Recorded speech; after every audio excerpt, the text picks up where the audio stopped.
बकरा बकरी पाड़ा पाड़ी आ गईले बेचे खेसारी। इ तो आवाज सुनल लागता।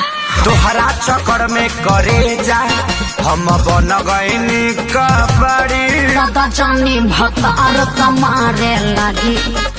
भाई लोग नमस्कार, आप लोग कैसे हैं? आशा करता हूं कि आप सब बहुत ही अच्छे होंगे। जी हाँ दोस्तों, आप सभी को बता दूं कि आपके चहेता singer global star Khesari Lal Yadav ji ने आप सब के लिए बहुत ही हाल वाला गाना आप लोग के बीच लेकर आ रहे हैं। जी हाँ, तो बहुत ही हाल वाला गाना है। जी हाँ, तो जिस गाने का नाम है भतरा मरला सरे। जहाँ तो रात में भतरा मरला सरे बहुत ही हाल वाला गाना है। जहाँ तो नंबर 1 ट्रेंडिंग में चलने वाला गाना है। जहाँ तो आपके चहेता singer global star Khesari Lal Yadav ji ने इस गाने को गाए हैं और म्यूजिक सजाए गए हैं आर्या शर्मा। जहाँ तो आर्या शर्मा और गीत लिखे हैं शैलेंद्र यादव। जहाँ तो शैलेंद्र यादव बहुत ही हाल वाला गाना है। जहाँ तो कोको कोला का भी ट्रैक ये तोड़ने वाला गाना है। जहाँ तो कवारी बहुत ही हाल वाला गाना है। जहाँ तो नंबर 1 ट्रेंडिंग में चलने वाला गाना है। जहाँ तो ये न्यू ट्रेंडिंग में चलने वाला ये टी सीरीज भोजपुरी पे। जहाँ तो टी सीरीज भोजपुरी पे आप लोगों को कल सुबह 5 बजे जहाँ तो कल सुबह 5 बजे आप लोगों को देखने को मिलेगा T series Bhojpuri YouTube channel के माध्यम से। जहाँ तो आप लोगों के पास रिलीज होने वाला। जहाँ तो बहुत ही हाल वाला गाना है। जहाँ तो कल सुबह में आप लोग ये सॉन्ग देखिएगा, बहुत ही हाल वाला गाना है।